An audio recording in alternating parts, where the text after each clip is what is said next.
지난 1일 이재명 대표는 신년사에서 폭력적인 일방적 지배가 난무하는 시대라며 경제도 민생도 민주주의도 한반도 평화도 위기라고 말을 했습니다. 오로지 정부 여당에 대한 대안 없는 비난입니다. 만약 지금 이 시대가 폭력적인 시대라면 그것은 연관된 사람 4명이 극단적 선택을 하고 조폭까지 등장을 하는 이 대표 관련 의혹이 폭력적 시대의 상징입니다. 그야말로 대한민국 전체가 범죄 영화의 세트장이 된 듯합니다. 폭력적 지배가 난무했던 시대는 문재인 정권 시대였습니다. 채널A 검언 유착 사건, 전과 오범의 지모 씨를 동원해 한동훈 검사 등을 제거하려 했던 사건, 문정부의 부정비리를 수사하던 윤석열 총장을 직무정지시키고 찍어내려 했던 사건, 민주주의를 파괴한 송철호 울산시장 부정선거 의혹 사건 등이 발생했었던 때가 폭력적 지배가 난무했던 시대였습니다. 대한민국 검찰의 범죄 혐의 수사를 폭력적 지배라고 한다면 그 근거를 제시해 주시기 바랍니다.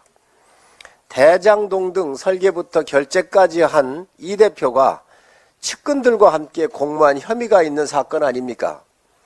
그 공범들의 족적을 찾고 숨겨놓은 저수지를 조사하는 검찰이 왜 폭력적 지배를 한다고 주장하는지 납득이 되질 않습니다. 또 이 대표는 한반도 평화 위기와 민주주의 후퇴를 얘기하고 있습니다. 대한민국이 평화를 먼저 깬 적이 있습니까? 북한의 핵무장을 도운 정권이 어느 정권이었습니까?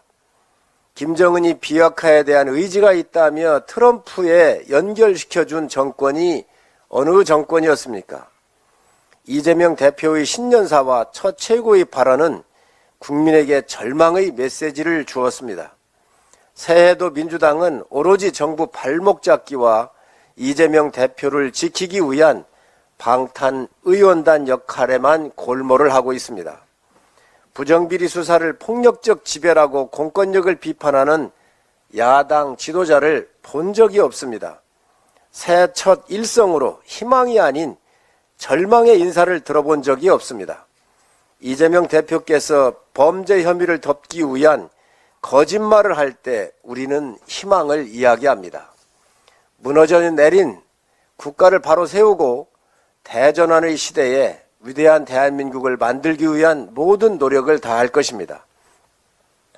디지털 플랫폼의 시대가 우리의 삶을 바꾸고 AI가 산업사회를 바꾸며 바이오 산업이 인류의 수명을 연장할 뿐 아니라 기후변화로 탄소시대의 종말이 다가오는 등 문명의 대전환 문 앞에 와 있습니다. 윤석열 정부는 우리에게 다가온 기회의 창을 반드시 잡아 세계 초일류 글로벌 중심 국가로 만들 것입니다. 전 정권에서 입조차 떼지 못했던 연금, 노동, 교육 등의 개혁을 통해 4차 산업시대의 글로벌 중추국가로 향하는 미래 고속도로를 깔도록 하겠습니다. 국민 여러분 도와주십시오.